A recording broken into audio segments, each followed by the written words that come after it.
코로나19 4차 대유행을 지내면서 지금은 어렵지만 좀 나아지겠지 하는 기대감을 가져봅니다마는 그렇다고 암울함을 완전히 내려놓지 못하고 있습니다. 린 베이커라고 하는 사람은 요즘 우리의 사는 모습을 백조에다가 비교를 했는데요. 어떻게 여러분들이 받아들이신지 모르겠습니다만 좋은 말은 아닙니다. 우리의 눈에 보여지는 백조는 표면에 물 위에 떠 있는 모습은 침착하고 조용해 보이지만 그 밑에서 백조의 발짓은 쉬지 않고 움직이고 있다라고 하는 겁니다. 물 위에 우아하게 떠 있지만 백조는 할 수 있는 한 빨리 두 발로 노를 저어서 그만큼 자기 자신을 움직이지 않으면 안 되게끔 되어져 있는 것이죠.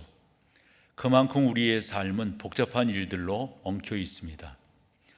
우리가 이 세상을 살아가면서 제일 많이 받는 스트레스 중에 하나는 내가 그 일을 하고 싶고 그것을 좀 해결하고 싶고 한데 내 능력의 한계로 일을 이루지 못할 때 그때 우리는 가장 큰 스트레스를 받는다, 이러한 이야기들을 듣게 됩니다. 작금과 같은 시대 속에 어떻게 신앙적으로 승리할 수 있을까? 어떤 방법이 있을까?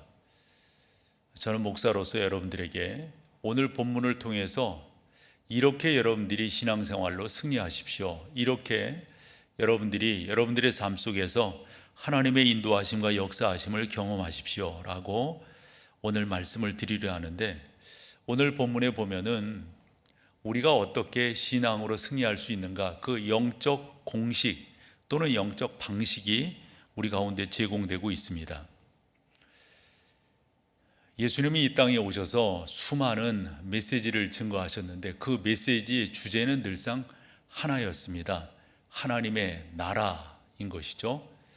그렇게 말씀을 증거할 때 수많은 사람들이 집중했고, 오늘 성경도 보면 5천 명 이상이나 되는 사람들이 점심을 걸으면서까지 예수님의 말씀에 집중하고 있었습니다. 날이 저물었지만 그들은 헤어질 줄 모르고 갈 줄 모르고 주님의 말씀에 집중하고 있을 그때에 제자들이 선생님 이제 그만하시죠, 날도 저물었고 이 사람들을 빨리 가게 해서 어디론가 가서 식사를 해야 되지 않겠습니까? 라고 말을 했습니다. 제자들이 이렇게 말하는 것이 그렇게 잘못된 것은 아니라고 봅니다. 하지만 제자들의 이와 같은 표현 속에는 세 가지 실수가 숨어 있다고 하는 것을 알게 됩니다. 시간이 없다고 하는 것이고 빨리 보내야 된다 하는 것이었습니다. 그러면서 자기들에겐 돈이 없다고 하는 것이고 이 주변에는 식당이 없다, 이런 내용으로 빨리 보내야 된다라고 하는 내용이었죠. 그런데 이와 같은 성경의 제자들의 모습을 보면서 제자들은 왜 예수님은 바라보지 못했을까? 여러 정황 속에서 주어지는 걱정은, 그 어려움은 충분히 느끼고 충분히 깨달으면서 돌을 떡덩이가 되게 하시고 바람을 꾸짖어 잔잔케 하시며 성난 파도를 조용하게 하시는 이 모든 것의 주인이 되시는 주님이 당신들과 함께하고 계시다고 하는 사실은 왜 몰랐을까라고 하는 생각을 해보게 됩니다. 어찌 보면 지금 우리도 우리의 상황만을 바라보기가 쉽습니다. 언제 지나가지? 이 코로나19는 언제 끝나지? 언제 나의 삶은, 나의 형편은, 나의 처지는 좋아지지? 그러면서 자꾸 우리가 이 상황, 현실이라고 하는 것에 함몰되기가 쉽습니다. 이러한 여러분들에게 오늘 본문이 주는 교훈이 있어서 본문을 여러분 가운데 소개를 하면서 영적인 교훈을 얻으며 승리의 삶을 살기를 소망하는 것이죠. 한 네 가지 정도를 강조하려고 하는데요. 그 첫 번째는, 나는 신앙생활하는 분들이 이 자세가 참 좋다고 봐요. 그냥 책임을 지는 거예요. 누구 일도 아니고요, 누구 때문도 아니고요, 그로부터 오는 것도 아닙니다. 바로 여러분들의 일입니다. 여러분들이 책임을 지시는 것. 그래서 핑계대지 말고 전가하지 말고 이것은 내가 감당해야 되겠다, 이렇게끔 당당하게 서서 나아가는 것. 제자들처럼 주님 빨리 보내시죠. 돈이 필요인데 없잖아요. 뭐 식당 뭐 이런 식으로 자꾸 전가하지 말고 여러분들이 이 모든 것들을 짊어지시는 거예요. 여러분들의 삶 속에서 여러분이 주인공이 되시는 거죠. 그러면서 두 번째로는 좀 더 내가 무엇을 할 수 있는가 하는 것들을 살펴보는 게 좋으리라고 봅니다. 37절에 보면 주님께서 제자들에게 너희가 먹을 것을 주어라. 제자들이 뭐라고 말을 하는 거예요? 뭐 우리가 없는데요. 그랬겠죠. 그랬더니 가서 무엇이 있는지 한번 보고 와라. 이렇게 38절에 말씀하고 있는 것을 보게 됩니다. 그렇듯이 여러분 가운데 여러분들이 하실 수 있는 게 무엇이 있는가, 여러분들을 한 번 더 살펴보는 게 참 중요하다라고 생각합니다. 그러면서 질문이 하나 드는 게, 예수님은 하나님이시잖아요. 모든 것들을 다 꿰뚫어 보시는 분이신데 굳이 이걸 물을 필요가 있었을까요? 없는 거 다 아는데. 제자들이 말을 했잖아요. 우리가 여차여차하고 시간도 지났고 돈도 없고 여기 들이라 또 광야라 식당이 없기 때문에 빨리 보내셔야 됩니다. 이렇게 다 아셨으면서도 충분히 아시는 우리 주님이신데 너희에게 무엇이 있느냐? 가서 알아봐라. 왜 이런 말씀을 하셨을까요? 여기에는 성경에 중요한 교훈이 있다고 생각합니다. 하나님께서 어떤 역사를 이루실 때 엉뚱하게 아무것도 없는 것 가운데서 역사를 이루시는 분이 아니라 이렇게 역사를 이루십니다. 하나님이 모세를 부르셔서 출애굽시키실 때에도 모세가 나는 할 수 없어요. 나는 부족해요. 나는 바로 앞에 쓴다는 건 나한테는 말도 안 돼요. 이럴 때 우리 주님이 내 손에 있는 것이 무엇이냐 모르셔서 물었던 게 아니잖아요. 그리고 손에 있는 게 여러분 지팡이잖아요. 그 어찌 보면은 그 지팡이로 뭘 할 수 있단 말이에요. 근데 중요한 것은 모세의 출애굽기 역사 가운데서 손에 들려져 있던 지팡이가 존귀하게 쓰였다고 하는 것을 우리가 알게 됩니다. 여러분, 하나님께서는 우리를 그렇게 쓰시는 분이시라고 하는 것을 여러분들이 기억하셔야 돼요. 그러니까 나를 한 번 더 살펴보셔야 돼요. 남의 것, 누구의 것 이거 필요 없어요. 여러분, 여러분들이 가지고 있는 것, 여러분들의 신앙으로, 여러분들의 믿음으로 하나님 그분께 나아갈 때 하나님의 역사가 이루어진다고 하는 것을 여기서 깨달을 수가 있어요. 그래서 크게 세 번째로는 여러분들이 가지고 있는 그것을 주께서 원하실 때 드리는 겁니다. 신앙으로, 믿음으로 드리는 겁니다. 그럴 때 하나님의 놀라운 역사가 일어나게 된다라고 하는 사실이죠. 세상에도 이렇게 본 말이에요. 사람들이 죽어 하나 죽겠어 그럼 죽는다니까요. 못 살아 그럼 못 사는 거예요. 여러분, 하나님께서 여러분 가운데 너무도 귀한 역사를 지금도 이루시기를 원하시니까 여러분 자신이 짊어지세요. 그리고 여러분 가운데 무엇이 있는지 그것을 자꾸 별 볼 일 없는데 뭐 적은데 큰데 이거 하찮은 건데 그런 표현하지 마시고요. 하나님께서 우리 가운데 내 손에 있는 게 뭐니? 네가 가지고 있는 게 뭐니? 물으실 거예요. 그 물음 앞에 여러분들이 진솔하게 쓰시면 되는 거예요. 우리가 복음서라고 그러면 마태, 마가, 누가, 요한 이래서 사복음서를 이야기하는데요. 그 사복음서가 다 똑같이 기록된 것은 아니에요. 어떤 사건은 마태복음에만, 어떤 사건은 요한복음에만 이렇게 기록이 되어져 있죠.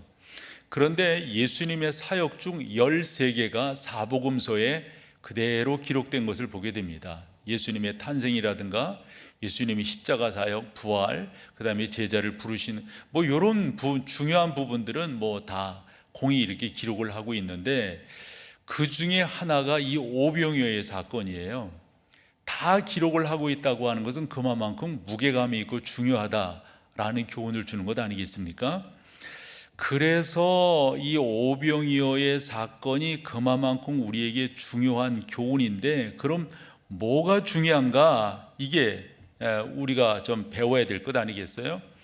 그래서 하나님께서 어떤 역사를 이루실 때 그 역사를 이루시는 단초를 여기서 제공해 준다고요.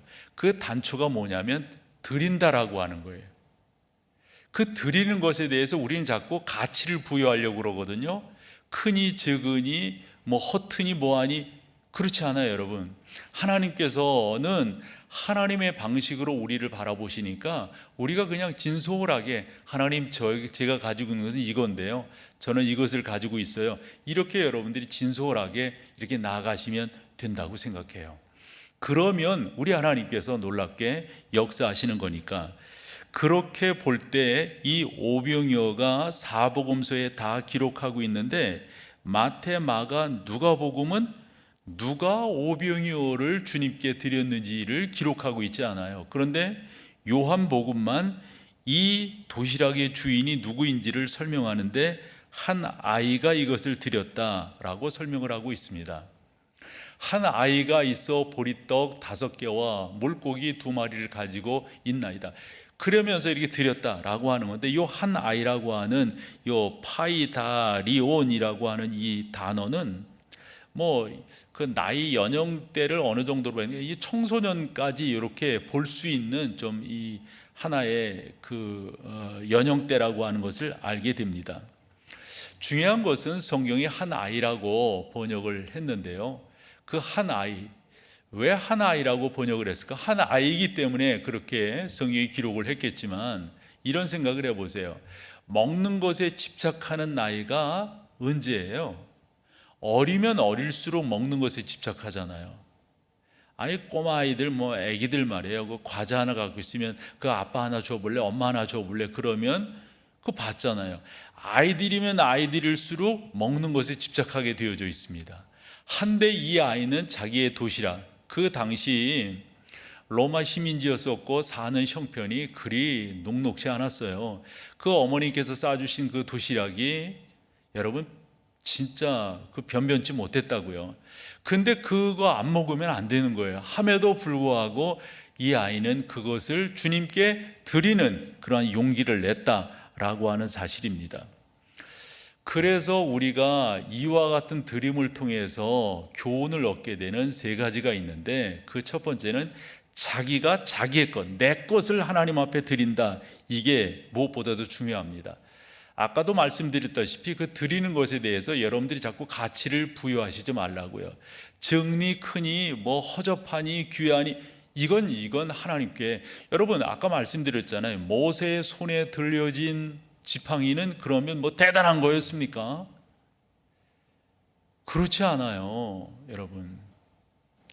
하나님께서 한 번은 야곱을 복 주실 때 야곱이 그 형을 속이고요, 아버지를 그렇게 해서 도망가는 거 아니에요.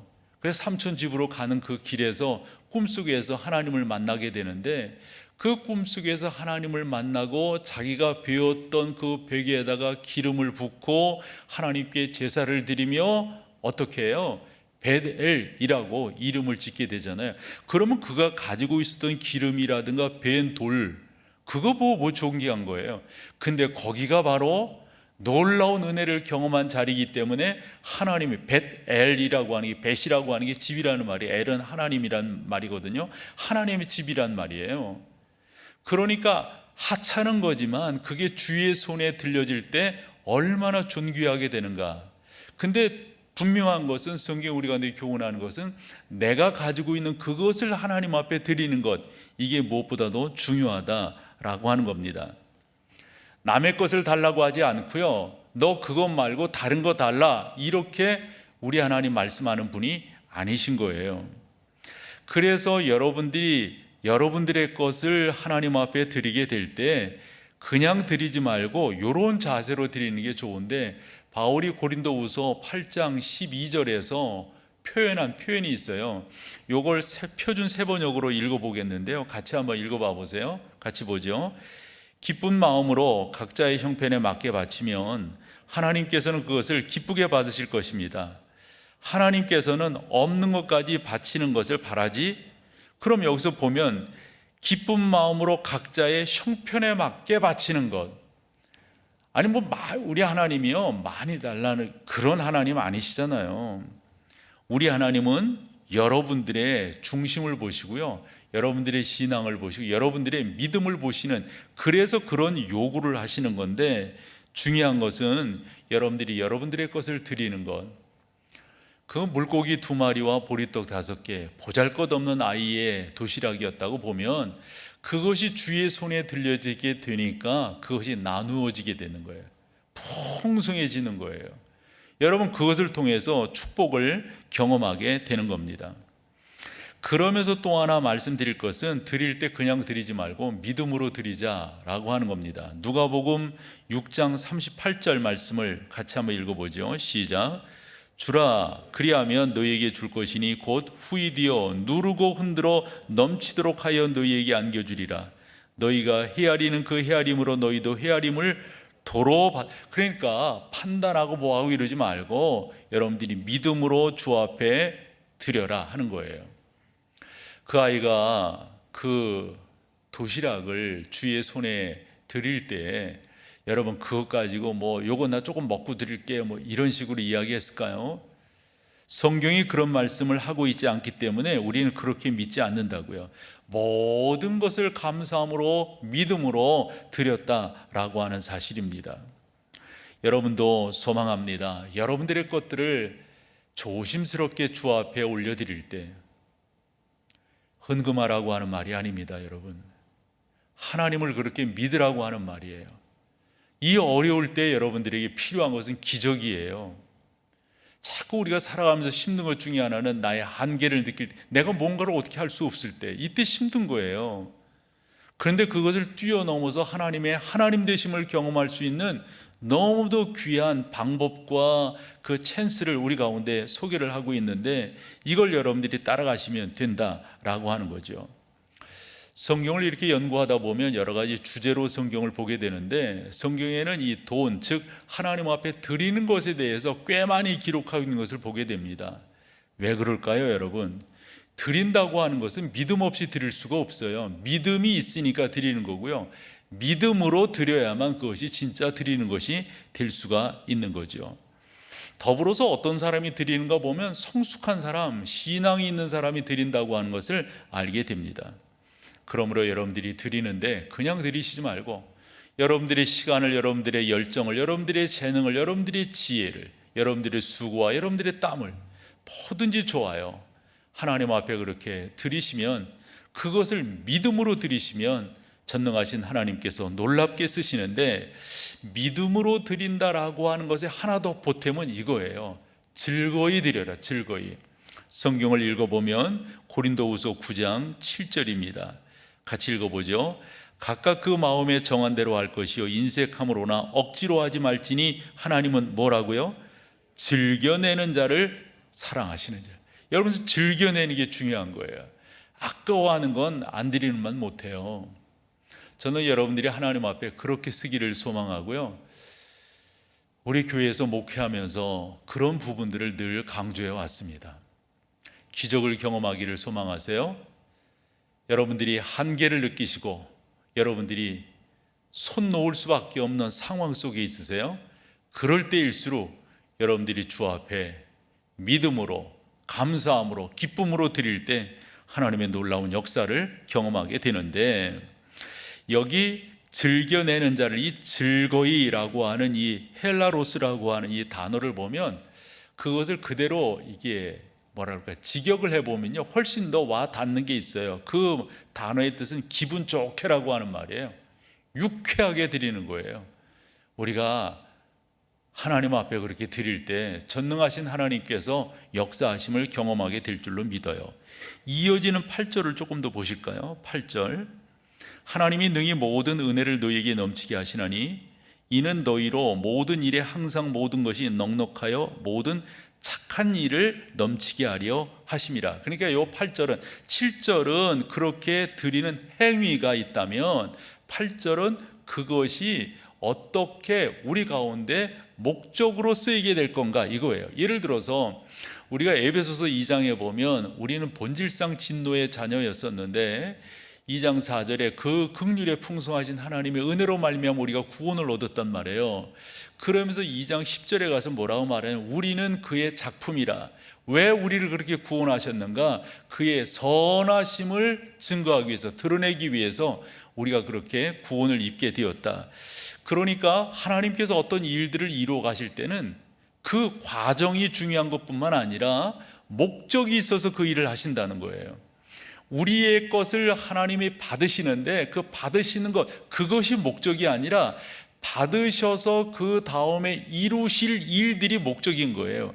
그 일을 사도 바울은 고린도후서 9장 8절에서 착한 일을 넘치게 하게 하려고 우리 가운데 드리라 하셨고, 그 드리심을 받으셨고, 받으신 것들을 통해서 이렇게 하신. 그러면 착한 일이 뭐겠어요, 여러분? 여러분들의 삶을 통해서 살아계신 하나님을 증거하는 것 아니겠습니까? 하나님이 이렇게 나의 삶의 주인이시라고, 나를 이렇게 도우셨다고, 나를 이렇게 붙드셨다고 증거하며 나아가는 것. 근자의 새벽 시간에 출애굽기서를 이렇게 쭉 우리가 묵상해 왔잖아요. 그 출애굽기서는 1장에서 40장까지 구성이 되어져 있는데 양분해서 볼 수가 있어요. 시내산을 기점으로 해서 1장에서 19장까지, 그리고 시내산에 도착해 가지고, 그러니까 앞쪽에서 말한 거 호렙산이 되겠죠. 하나님께서 모세를 만나 주시는 장면이에요. 그래서 내가 너에게 말씀한 그 모든 말씀들이 사실이라고 하는 것을 우리 하나님이 호렙산에서 모세를 만나 주심으로 다시 한번 증명해 주시는 거거든요. 그럼 호렙산에서 모세를 만나시는 것으로 그냥 끝난 게 아니라 모세에게 율법을 주세요. 그리고 계명을 허락하세요.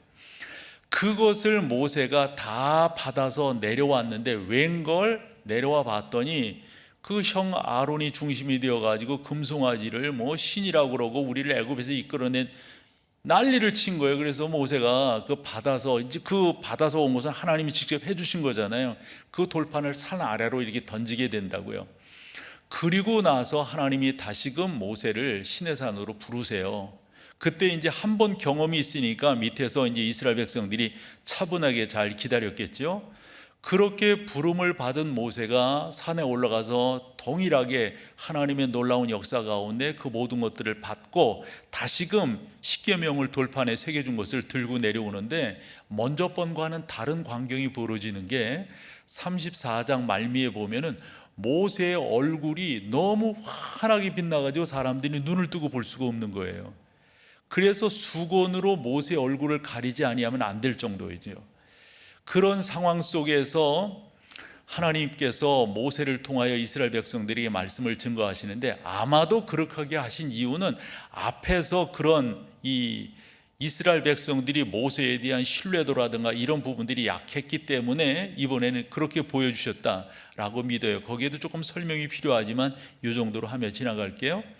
그리고 35장에서 첫 번째로 말씀하는 건 뭐냐면 안식일을 지키라는 거였어요. 그리고 그 뒤로는 5대 제사와 3대 절기를 말씀해 주고, 그 다음에 제사장들을 세우는 거, 아론과 그의 네 아들을 세우는 거, 그리고 성막, 다르게 표현하면 회막을 만드는데 이렇게 만들어라 라고 하는 것을 쭉 이제 모세가 하나님의 명령을 받던 것을 말씀을 해요.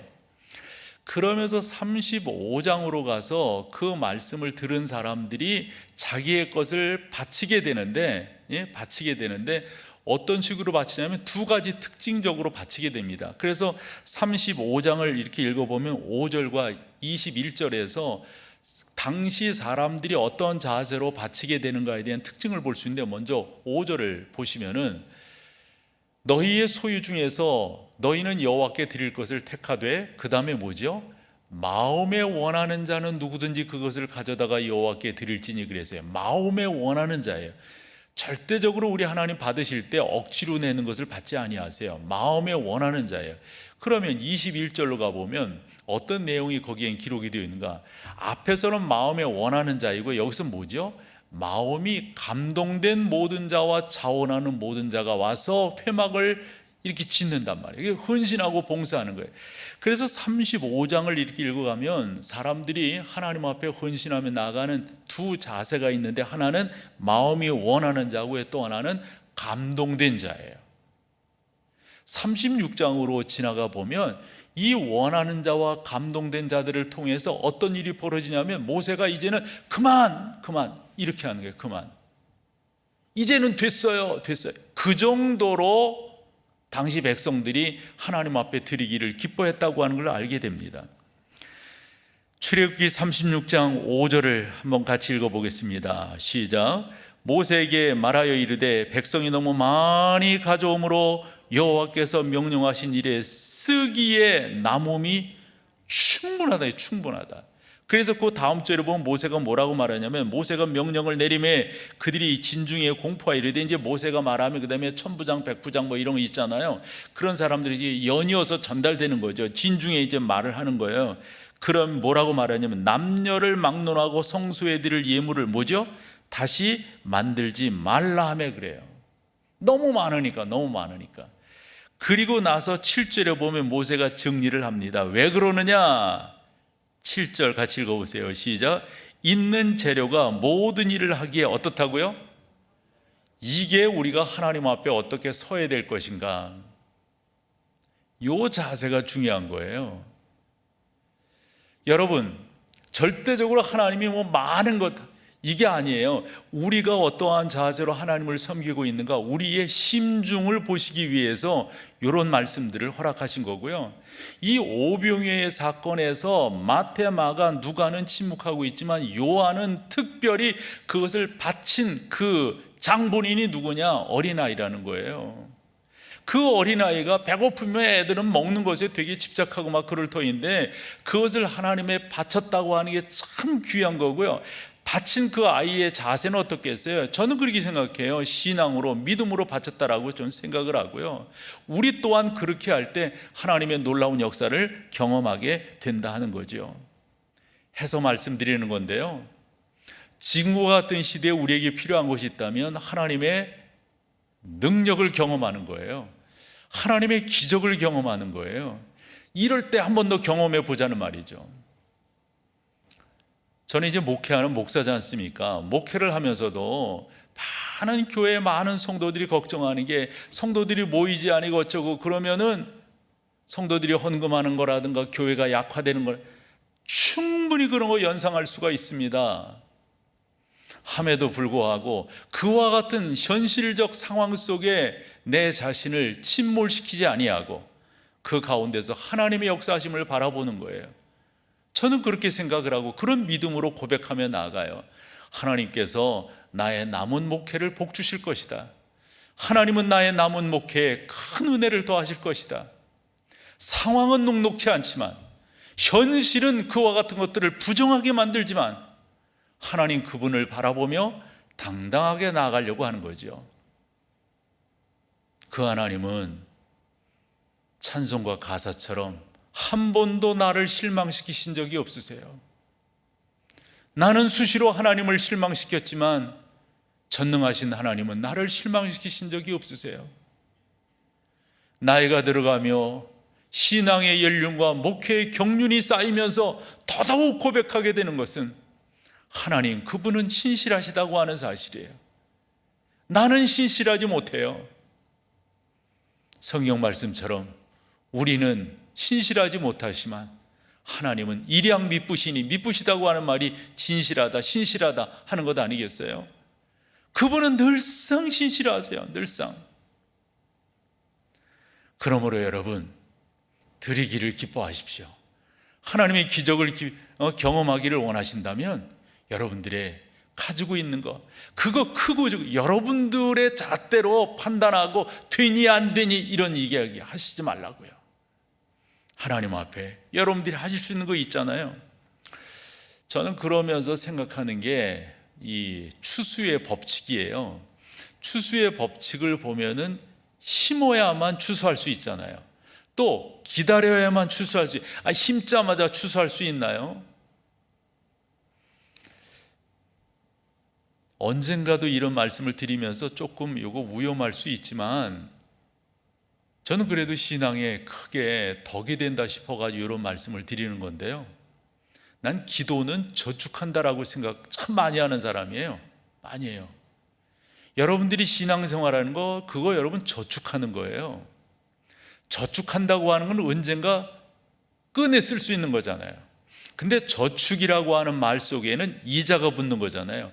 세상의 이자는 뭐 이러지만 하나님의 이자는 그 이상이에요. 그래서 한 성경에 보면 30배, 60배, 100배라는 표현을 쓰고요, 어떤 때는 그냥 100배라고 하는 말을 써요. 이삭이 농사를 지어서 그의 소출을 얻었는데 100배. 여러분, 그 원리가 하나님의 법칙이라고요.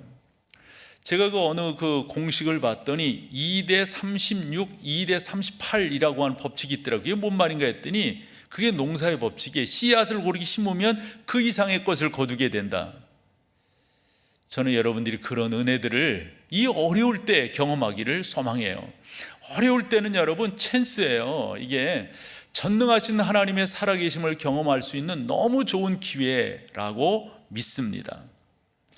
그래서 마지막 네 번째로는요, 하나님께서 내가 그렇게 헌신하며 드린 것을 통해서 놀라운 역사를 이루실 것이다 라고 하는 믿음을 여러분들이 가지시기를 원한다 라고 하는 거예요.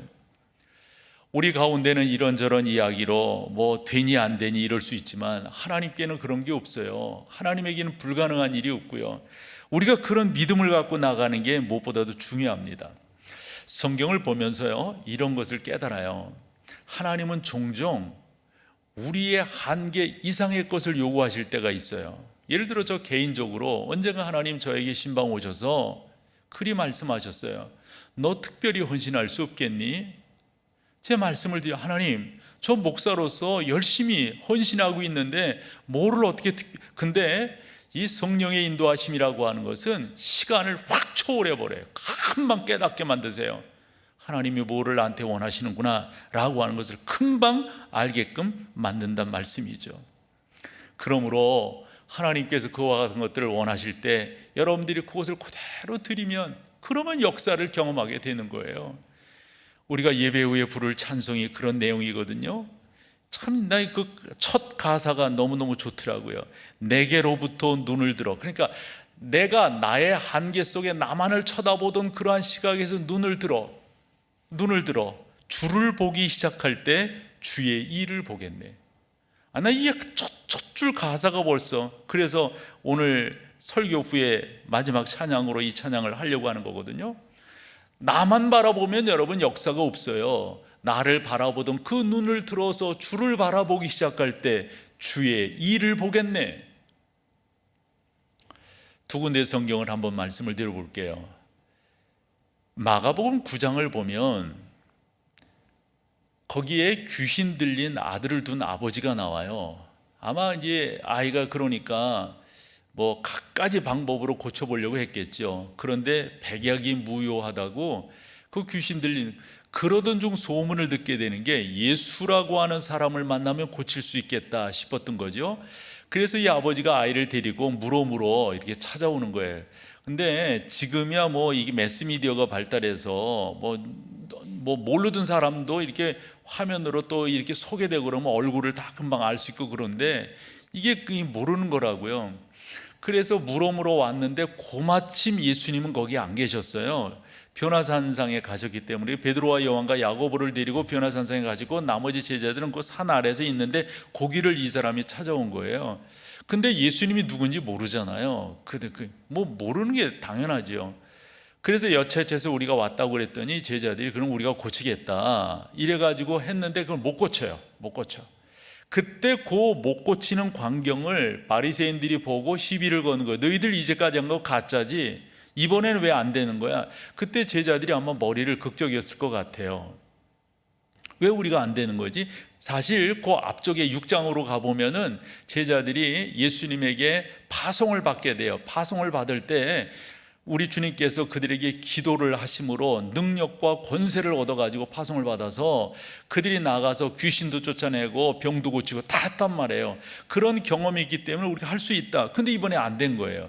그럴 때 시비가 걸리고 그 아버지는 실망하고 있고 막 이런 상황에서, 옥신각신한 상황에서 예수님이 변화산에 가셨다가 3명의 제자하고 그 광경을 왜 그러냐, 이게 어찌된 일이냐 그랬더니 여차저차 다 말을 하는 거예요. 그때 우리 주님께서 그 아이가 어디 있는가 데려와라 이리 말씀하신다고요.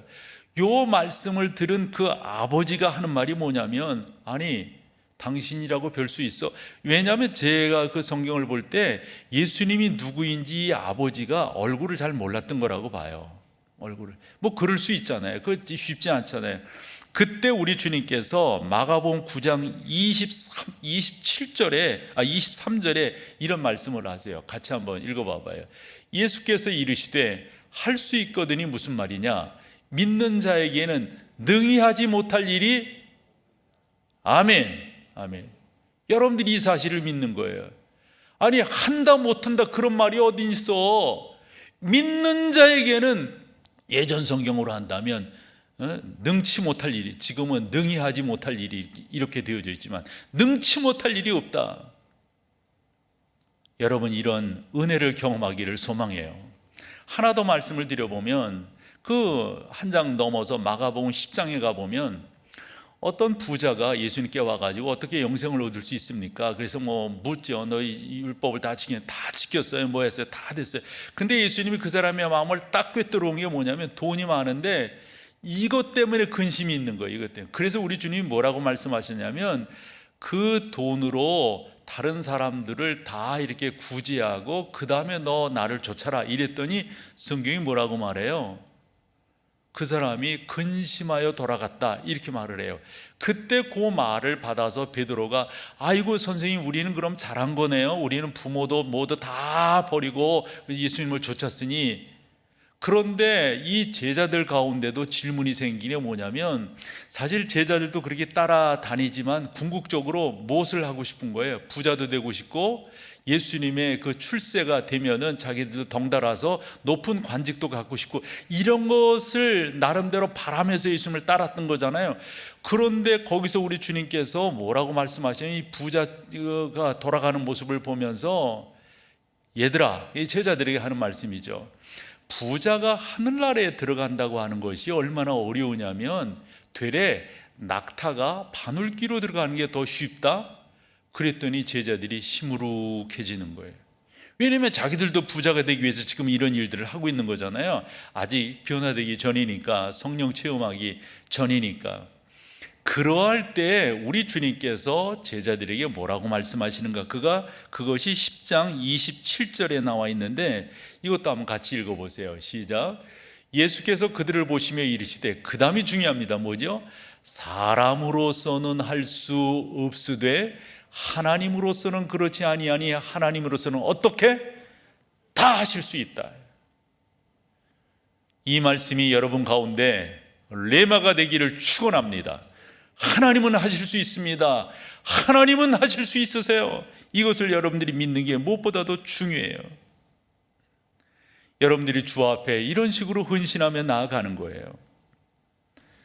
하나님의 사람 사도 바울이 고린도 후서 9장에서 하나님께 바치는 사람은 3가지 법칙 가운데 바쳐야 된다라고 말씀하고 있어요. 그런데 이 고린도후서 9장은 8장과 연결해서 읽어야 됩니다. 왜냐하면 이렇게 9장에서 바울이 요구하는 데는 8장부터 연결되는 건데, 그 8장부터 연결되는 건 그 시대의 상황과 연결되어져 있어요. AD 41년부터 54년까지를 일반적으로 이야기하는데, 그때 로마 황제의 이름은 글라우디오라고 하는 황제예요. 그리고 이 글라우디오 황제가 다스리던 그때 당시 로마 전 지역에 식민지까지 다 포함해서요, 어떤 일이 벌어졌냐면 큰 흉년이 일어났어요. 그래서 흉년으로 말미암아 사람들이 힘들어하고 고통스러워하는데, 그 중에 어디가 힘들어하냐면 초대 예루살렘 교회가 힘들어하는 거예요. 그래서 사도 바울이 고린도 교회도 그렇고 빌립보 교회도 그렇고 이렇게 편지를 넣어가지고, 내가 예루살렘으로 갈 때 여러분들이 헌금을 모아두었다가 그걸 내가 가는 길에 가지고 갈 수 있도록 해달라. 요 내용이 9장이에요. 고린도서 9장이에요.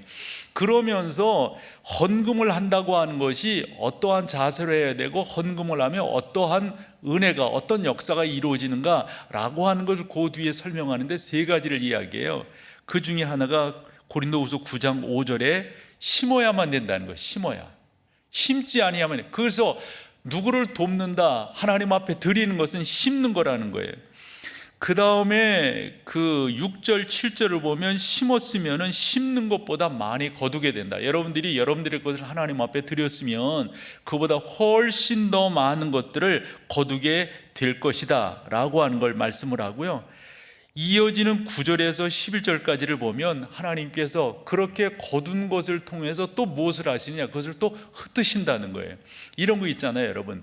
높이 있는 것은 낮추시고 낮은 것은 높아지고, 이게 하나님의 법칙이라는 거예요. 그렇게끔 하나님이 역사하실 것이니까 여러분들이 심는 자세로 하나님 앞에 드리기를 기뻐해라. 그러면 많은 것들을 더 얻게 될 것이다. 저는 여러분들이 이런 신앙으로 승리하기를 소망해요. 한데 이렇게 말씀을 드리다 보면 오늘 설교는 예전에 김 목사의 설교랑 좀 다르네 라고 말씀하실 분이 계실 것 같아요. 왜냐하면 너무 기복적인 신앙, 죄송하지만 기복은 뭡니까? 우리는 기복적 신앙을 원치 않거든요. 함에도 불구하고 제가 오늘 말씀드린 것은 기복적인 게 아니에요. 기복이라고 하는 것은 사람이 욕심을 따라서 구하는 것, 성경에 근거하지 않은 것은 기복이에요. 그러나 하나님께서 명령하시고 하나님께서 말씀하신 것을 그저 바라보며 나아가는 것은, 그것은 기복이 아니라 성경 말씀인 거예요. 그것은 정당한 원리인 겁니다. 저는 여러분들이 그렇게 하나님 앞에 나아가서 하나님의 은혜를 경험하기를 소망합니다. 종교개혁자 마틴 루터는 성도들이 이 세상에서 세 가지 회심이 있어야 된다라고 말을 했습니다. 그 첫 번째는 머리가 회심해야 된다고 그랬고요. 두 번째는 양심, 마음이 회심해야 된다고 그랬고요. 세 번째는 지갑이 회심해야 된다라고 말을 했습니다. 지갑이 회심해야 된다고 하는 말은 뭘까요? 실천적 삶을 살아야 된다라고 하는 말이겠죠. 저는 여러분들이 그렇게 되기를 소망해요. 헌금은 얼마만큼 했느냐, 얼마나 많이 했느냐, 이런 것에 상관하지 않습니다.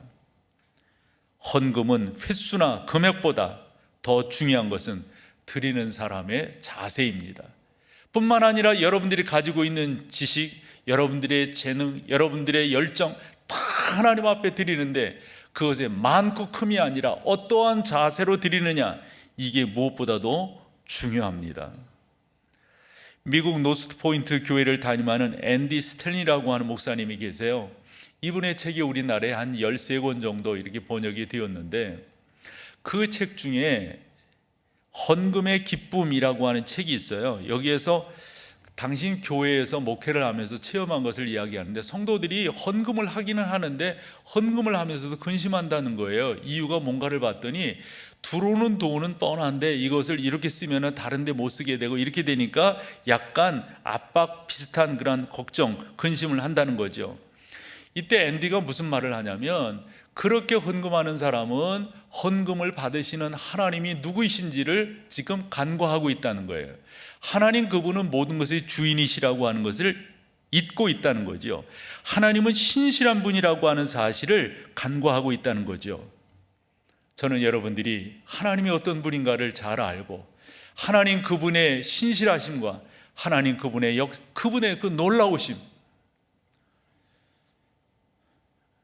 하나님은요 코 올리게 사탕을 빼먹는 그러한 분이 아니세요. 놀라운 역사를 이루시기 위해서 더 귀한 것들을 우리 가운데 이루시기 위해서 역사하시는 하나님이시라고 하는 사실입니다. 여러분들이 기적을 경험하기를 원하세요? 드림으로 하나님의 기적을 경험하시는, 그래서 이 어려운 시대 가운데 살아계신 하나님을 체험하며 나가는 귀한 여러분 되시기를 소망합니다. 이제 마지막 찬양으로 주 앞에 나가겠습니다. 내게로부터 눈을 들어 주를 보기 시작할 때 주의 일을 보겠네. 내 작은 마음 돌이키사 하늘의 꿈꾸게 하네. 주님을 볼 때 모든 시선을 주님께 드리고 살아계신 하나님을 느낄 때 내 삶은 주의 역사가 되고 하나님이 일하기 시작하네. 성령이 나를 변화시켜 모든 두려움 사라질 때 주의 일을 보겠네.